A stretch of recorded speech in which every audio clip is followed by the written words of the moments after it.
Buenas tardes, estimados, perdón, buenas tardes, estimado cuerpo directivo de la Universidad Nacional Yacambú. Es un gusto para mí poder compartir el día de hoy con ustedes.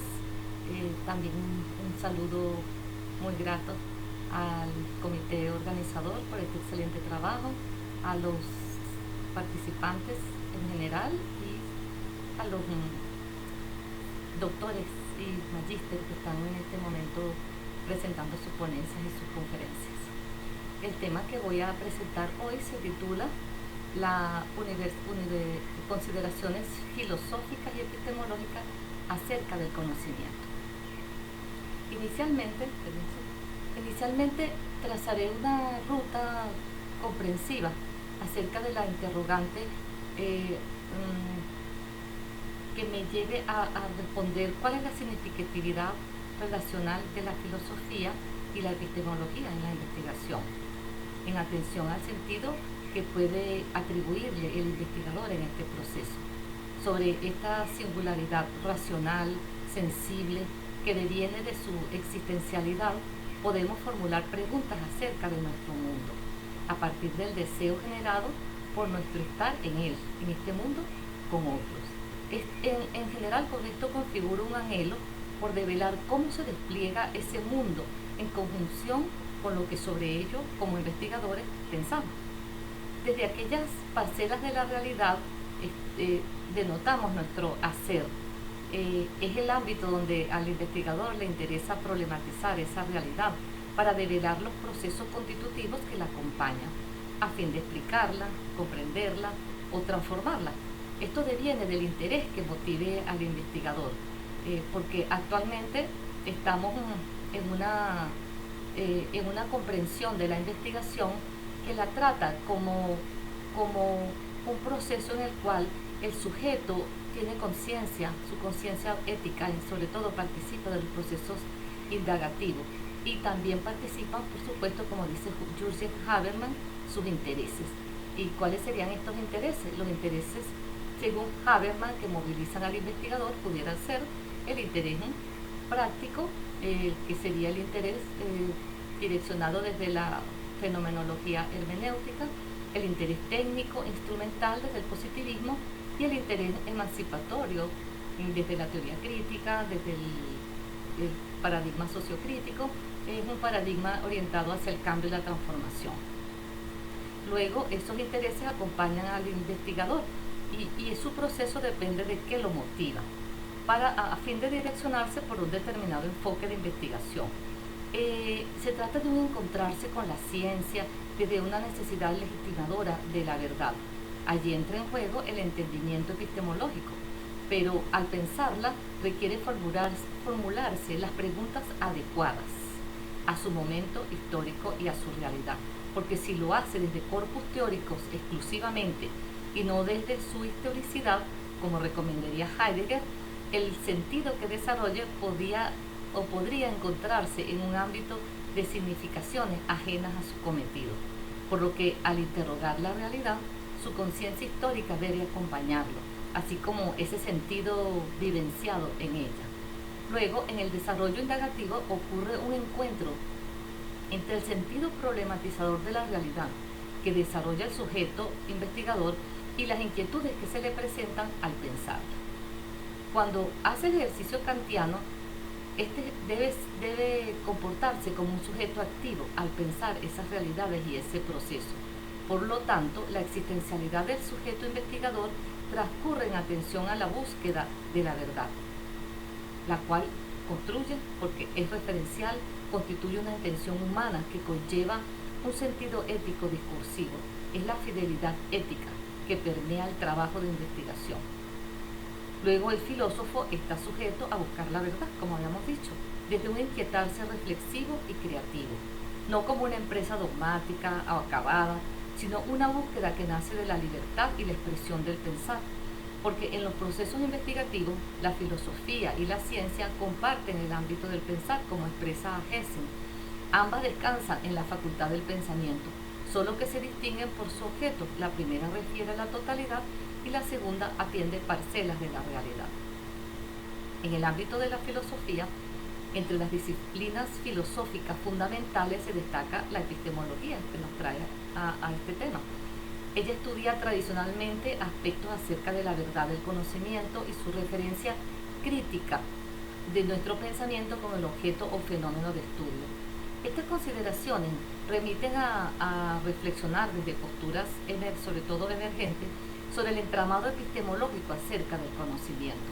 Se refiere a la verdad que valoramos encontrar en las elaboraciones científicas en el ámbito de una ciencia, si las teorías al interior de ella responden a ese estatuto de cientificidad de esa ciencia, lo cual destaco requiere significarse sobre todo en la pedagogía, cuyo objeto de estudio, tan abordado por otras ciencias como la psicología del conocimiento, la sociología del conocimiento, está tan abordado por otras ciencias que le resulta mezquino al investigador en educación, sobre pedagogía, cuando se enfoca él a estudiarlo, por supuesto, pues ya este fenómeno ha sido sustantivado, direccionándolo a lo predicativo, conformando, según plantea Bachelard, un obstáculo epistemológico al desarrollo de la pedagogía.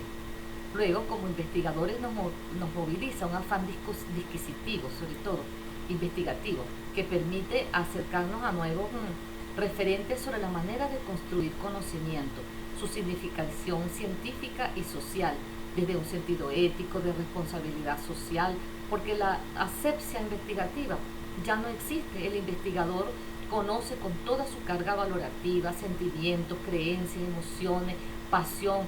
Por ello, cuando el investigador se encarrila o se enrola en esta empresa, debe hacerlo desde un acto volitivo, pasional, entusiasta, que dé oportunidad a la emergencia de la creatividad. Porque en un mundo plegado a la simplificación reductiva cientificista del hacer investigativo, se ha dejado de lado la multiplicidad de la realidad social, su multireferencialidad, el sentido inacabado, caótico, que presenta, sobre todo la resignificación ética que esa realidad emergente solicita.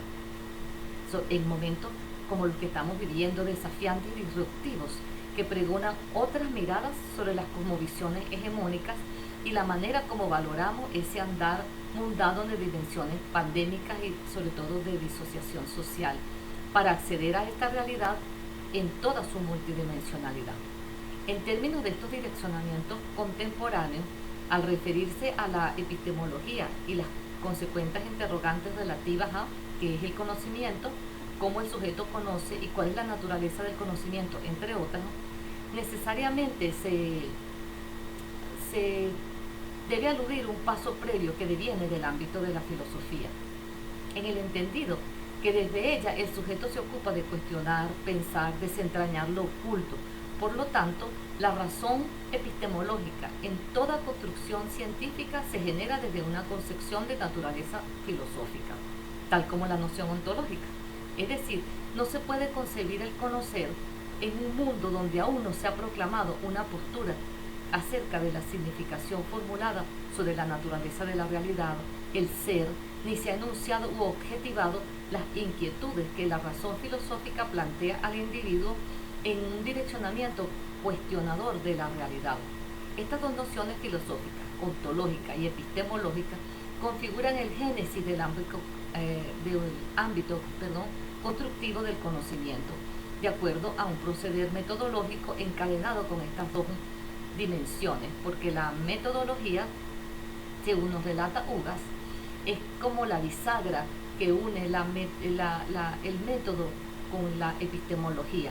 Quiere decir que el método es desencadenante desde la postura ontológica, epistemológica y la condición metodológica que estamos desarrollando. En general, a los filósofos poco les interesa cómo se forman las creencias. Se enfocan preferiblemente en cómo el sujeto valida el conocimiento, en la verdad. Según García y Vázquez, la epistemología se encarga de averiguar cómo el conocimiento es posible y cómo él adquiere legitimidad. Y en eso tenemos que enfocarnos.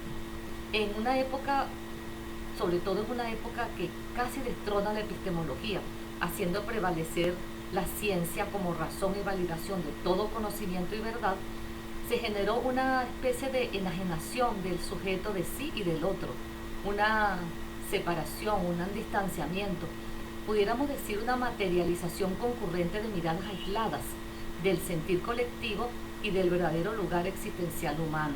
La filosofía y la epistemología retornan en la contemporaneidad, luego de aquel distanciamiento, aquella distancia, aquella fragmentación que genera en su época dos bombas atómicas, dos guerras mundiales, hambruna, distancia norte-sur, fragmentación del ser entre su pensamiento y acción.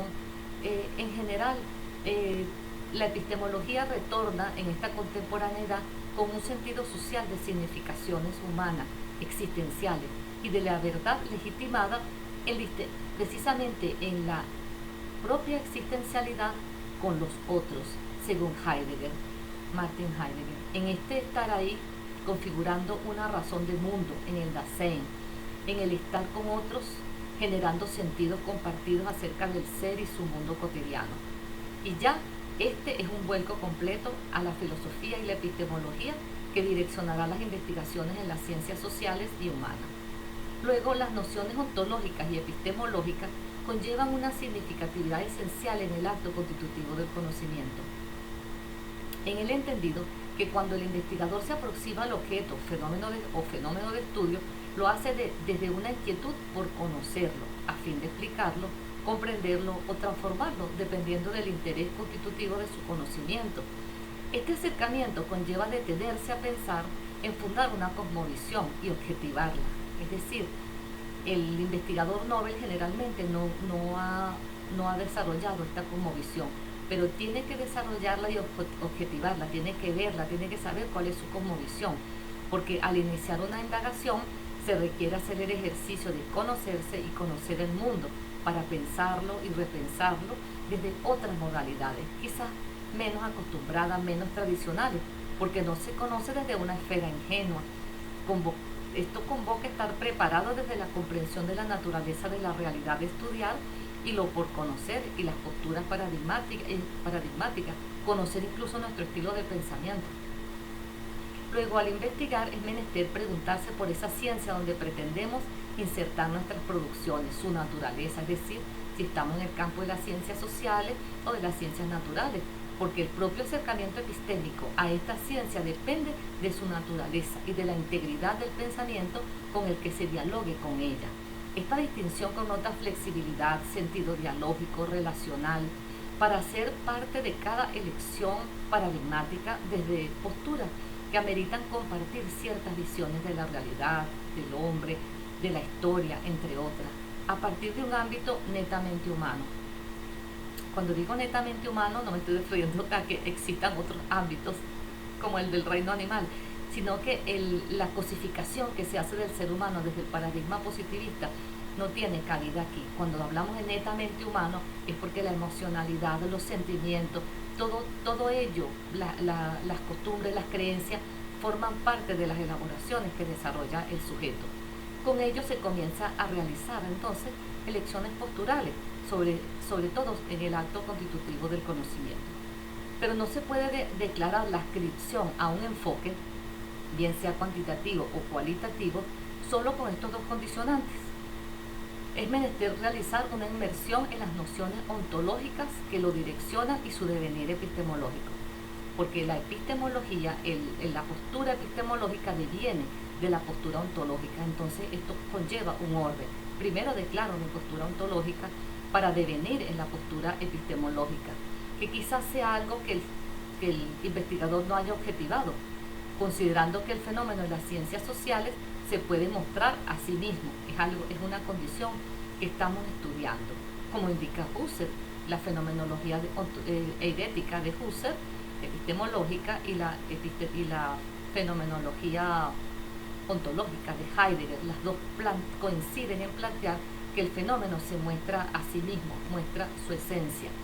A fin de develar esa esencia, dado que la realidad objetiva, tal como se concebía desde el paradigma positivista, según Heisinger, se ha desvanecido, con lo cual se presenta la realidad expuesta a nuestros métodos de interrogación, porque la naturaleza del fenómeno propone cómo tratarlo científicamente. Por ello, es decisivo preguntarse por la postura ante las dimensiones del conocimiento.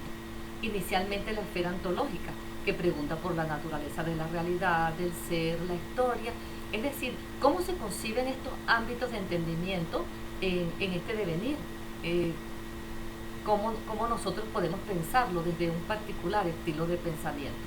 En general, al formular la inquietud sobre la naturaleza de la realidad, viene a la mente si ella se considera dada, rígida, estable, pues de índole social, emergente, multidimensional, construida por quienes participan y habitan en ella, desde un carácter subjetivo e intersubjetivo, como bien lo señala Alfred Schaff.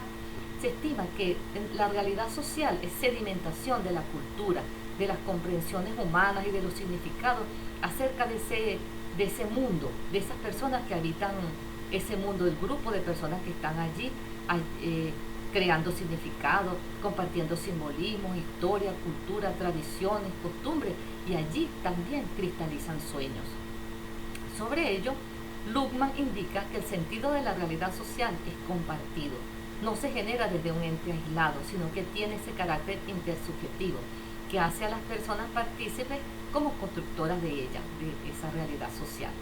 De luego, el sujeto que habita estas realidades tiene un orden activo, no pasivo al estilo kantiano, porque en su cotidianidad genera significaciones que contribuyen a la emergencia y comprensión de esa realidad.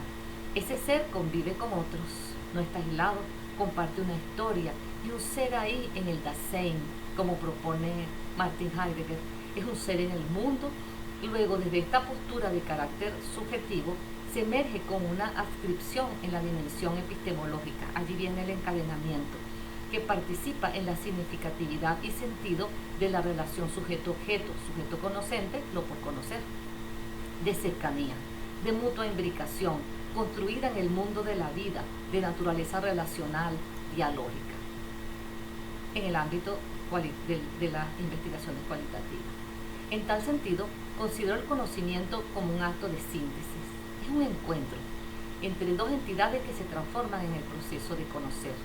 Desde esta postura, se estima prudente investigar, como les había dicho, desde el enfoque cualitativo, aunque no se descarten otros acercamientos. Pero esto puede estar guiado desde la escuela interpretativista, cuyo paradigma es el interpretativo, y la filosofía fundamentado en la filosofía fenomenológica, hermenéutica e interaccionista, que lo fundamentan, como les decía, de acuerdo a como lo plantea Sandy, para interpretar y comprender el fenómeno desde los referentes de quienes lo vivencian, es decir, desde los significados que le atribuyen los actores sociales en esas realidades al fenómeno que está investigando. O si actuamos desde el paradigma transformador para interpretar y comprender el fenómeno, no solamente, sino desde las ideologías, como lo plantea la Escuela de Frankfurt, proponente del paradigma sociocrítico, fundado en la teoría crítica, cuyo fin es la emancipación, el cambio y la transformación desde la acción. En general, una acción que articula ontológica y epistemológicamente desencadena en un esquema metodológico consecuente con estas posturas, como lo plantea Ugas. Ese metodología, ese método que emerge allí es de carácter emergente y negociado en la investigación cualitativa. No plantea rigidez, no conlleva una linealidad, sino que es recursivo, dialógico. Pero no nos vamos a detener en la dimensión metodológica. Eso pudiera ser tema en otro momento. Es así como en el ámbito investigativo ya sabemos que se generan interrogantes, porque el investigador lo que plantea inicialmente es una gran interrogante. Dada la naturaleza de esta entramada empresa, entre ellas considero la inquietud que reta a conocer el fenómeno íntimamente, es decir, desocultarlo, a fin que se muestre a sí mismo. Por ello es imperativo preguntarse por la participación del sujeto conocente en el conocimiento que construye. No es de distancia, él participa en ese conocimiento, es construido.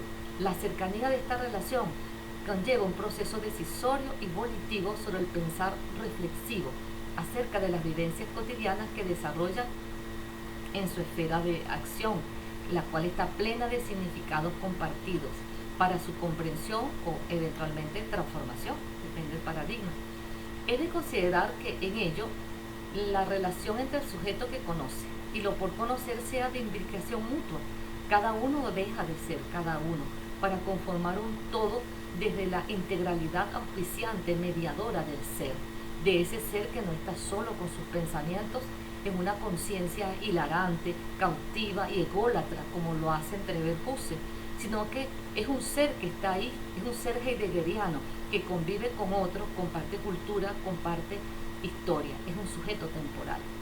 Por su parte, Heidegger es un pensador del ser, como venimos advirtiendo, que denota, plantea la importancia de formular de nuevo la pregunta por el sentido. Advierte sobre la primacía objetiva cientificista de su época.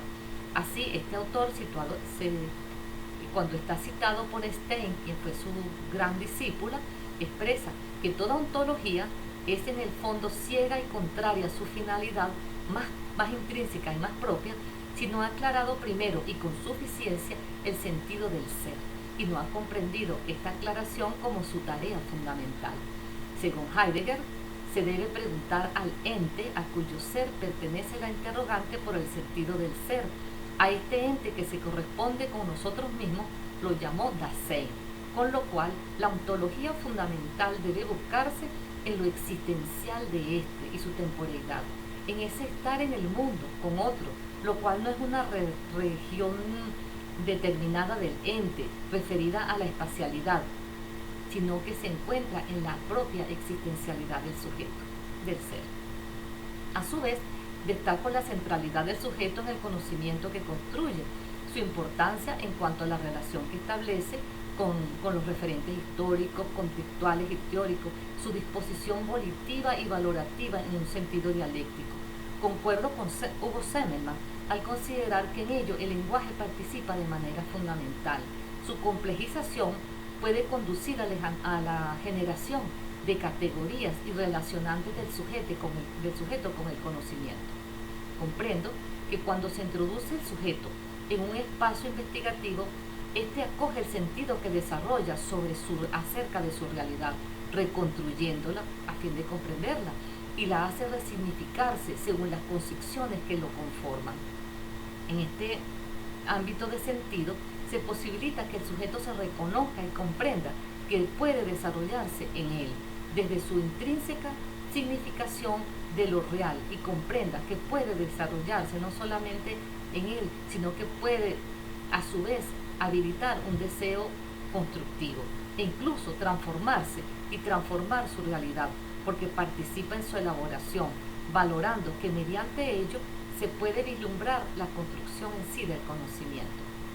La centralidad del sujeto requiere estar asociada a los dinamismos de la realidad social, su naturaleza, por ser un espacio constituido por las prácticas y vivencias de los diversos individuos que convergen vitalmente en ella, en una convivencia de sentido compartido, aún en sus diferentes conformaciones espaciales y temporales, para abordar y develar los desafíos contextuales, incorporar la historia al pensamiento, de tal manera de develar las ideologías dominantes, la hegemonía teórica y metodológica atrapante, ¿cómo les diría? La hegemonía de la comunidad científica dominante para subyugar al sujeto sobre cómo debe realizar su investigación. Tenemos que vislumbrar entonces que el mundo se transforma, y en estos tiempos pandémicos más aceleradamente. Esto posiciona al sujeto en un entendimiento que transita por otros modos de conocer y no en la acumulación de teorías ausentes de las nuevas realidades. Para no quedar atrapado en una realidad teórica que no está vivenciando el sujeto, por lo que emerge el deber de transgredir responsablemente lo conocido y cómo se ha construido la teoría desde la cual actuamos, a veces incluso irreflexivamente. De allí la importancia de generar un pensamiento libre de contenido, como el pensar epistémico, según lo plantea Hugo Semmelmann, al referir el desfase entre los cuerpos teóricos y la realidad social, por lo que se estima una continua resignificación de lo real, como tarea de sentido en las ciencias sociales y los procesos investigativos, al atender específicamente las brechas que puedan ocasionarse entre la realidad y la teoría. Este desfase puede ocurrir porque el ritmo y movimiento de lo real poco atiende las elaboraciones conceptuales. Pudiera decir que los conceptos se construyen más lentamente que los cambios ocurridos a lo externo del sujeto en su realidad, lo cual podría traer como consecuencia que el conocimiento elaborado poco se signifique en su verdad en el tiempo de su construcción, esté desfasado. Luego, pensar sobre realidades ya inexistentes puede ocasionar la construcción del conocimiento sobre marcos que no le sean convergentes a lo que requiere conocer el sujeto. El problema se asume entonces desde la teoría, por lo cual su resignificación es pertinente en atención a las emergencias de la realidad social e histórica, lo cual, según el autor, según Semmelmann, se resuelve en el pensamiento, pero no en el pensamiento teórico donde se anidan las teorías. Y no se trata de rechazar las teorías, se trata de no partir de un marco teórico, sino un referente que apoye nuestras elaboraciones. No partir de teorías, porque lo que vamos a hacer es comprobar, y si vamos a comprobar desde una hipótesis, pues ya la investigación está resuelta, ya está dada, como bien lo dice Martínez. Entonces tenemos que apoyarnos en el pensar epistémico. Según Semmelmann, es un pensamiento que se entiende como una postura, como la actitud que cada persona es capaz de construirse a sí misma frente a las circunstancias que quiere conocer. El pensamiento teórico propone relaciones de externalidad con la realidad. Tiene un contenido organizado permanentemente, con lo cual el discurso que emana de él es predicativo, no es sustantivo. Hace afirmaciones sobre la realidad. El pensamiento epistémico, en cambio, está libre de contenido. Y en términos de Popper, citado por Semmelmann, la centralidad del pensamiento epistémico es la pregunta, no es el predicado, permitiendo que este pensamiento se sitúe frente a las circunstancias de lo real, lo cual, al posicionarse frente a esta realidad, pues se procede a problematizarla en el ámbito posible de realizar teorizaciones. Por otra parte, el rigor metodológico y las técnicas pueden convertirse a su vez en un engaño para este pensamiento, al no permitir desde su rigurosidad reconocer, a fin de resignificar, las emergentes realidades sociales e históricas, por lo que se requiere identificar sus lógicas para evitar estudiar realidades que las técnicas no permiten analizar. A su vez, surge el tema de las categorías, que a diferencia de los conceptos pueden mantener varios contenidos. Las categorías son corpus teóricos emergentes, a los cuales nosotros llenamos de contenido, construimos contenido sobre ellas. Son posibilidades constructivas de diversas significaciones que no conllevan unicidad conceptual, como por ejemplo el concepto de poder, que tiene varias vertientes de significaciones. Luego, al construir un enunciado teórico, coherente, lógico, permeado por referentes bibliográficos, hay que revisar nuestra relación o distanciamiento de la realidad para, como misión del pensamiento epistémico, problematizar la realidad cuando se coloca el sujeto ante sus circunstancias.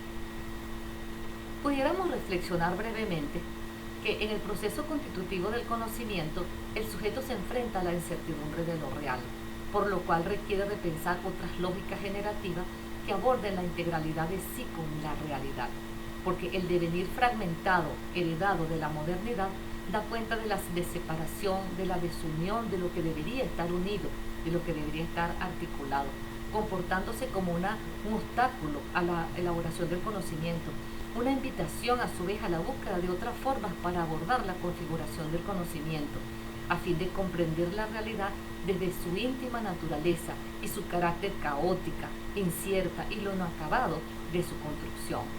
Sobre todo en estos momentos que la sociedad terrenal enfrenta una pandemia de dimensiones desconocidas que la deslocaliza de su mundo y sentido social al separarse de ese otro que otorga sentido a la propia existencia. Cuando me separo del otro, dejo de significarme como sujeto social.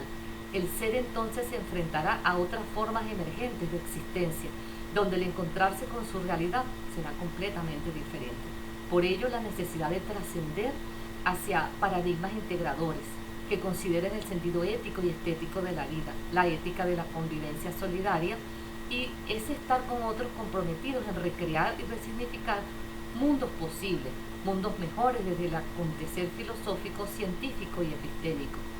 Porque valorar un conocimiento sin la pertinencia contextual, social, histórica, su ámbito valorativo, es aislarlo de su propia emergencia, lo que requiere pensar desde los principios articuladores de un pensamiento complejo, que dé cuenta de otras realidades teóricas más cercanas a la verdad de lo real, un pensamiento epistémico que vaya con la vida, con la historia, con lo que es el sujeto en sí, un ente biopsicosocial, como advierte Edgar Morin, pudiéramos decirlo.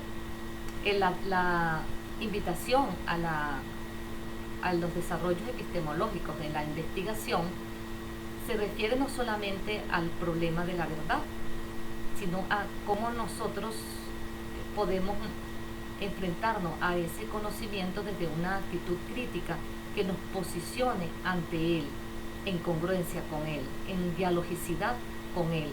En las tesis doctorales, recuerden que una trascendencia de sentido epistemológico es la coherencia discursiva. Hace poco fui tutora de una tesis que defendió una participante y recuerdo que un jurado me dijo algo que me llamó la atención, me gustó que lo manifestara. La tesis tiene coherencia desde la primera línea hasta la última línea. O sea, mantuvo la coherencia y eso un evaluador lo considera. Y eso, aunque no responde a las preguntas estas complicadas de cómo el sujeto conoce, cómo es la realidad, cuál es la naturaleza del conocimiento, responde al acto constructivo del conocimiento, su verdad y la manera como debemos hacerlo para que ese conocimiento que estamos presentando presente criterios de rigor científico. No hablemos de cientificidad porque parece que estamos desde el paradigma positivista, pero sí tenemos que manejar un rigor, una sistematización coherente, una sistematización que permita que el conocimiento sea respetado por la comunidad científica, valorado, significado, con criterios de credibilidad y legitimidad, no de confiabilidad ni de validación, sino criterios que legitimen ese conocimiento que se está presentando. Luego, repensar creativamente epistemes, otras formas de conocer, en atención a lo que acoge la existencia humana, es tarea de todo investigador, lo que permite considerar que el acto de conocer es un proceso volitivo, emocional, sinérgico, constructivo, movilizador de las estructuras de pensamiento en atención a generar nuevas y alternativas maneras de pensar la ciencia, la realidad y la epistemología que legitima el conocimiento que construye. Porque el mundo tal como lo conocemos cambiará, cambió y ha cambiado en todos ámbitos y el sujeto debe estar preparado para conocer desde esas nuevas realidades pospandémicas, reveladoras de una incertidumbre que proclama otras significaciones paradigmáticas en el acto constitutivo del conocimiento. Solamente me resta decirles que el encadenamiento ontológico, epistemológico, metodológico, axiológico es determinante en declararlo, objetivarlo y construirlo en una investigación, porque es la columna vertebral de la investigación. La investigación doctoral conlleva un discurso axiológico acerca del ser y del sujeto. Agradecida por su atención, agradecida por la invitación, espero que disfruten el resto de la mañana.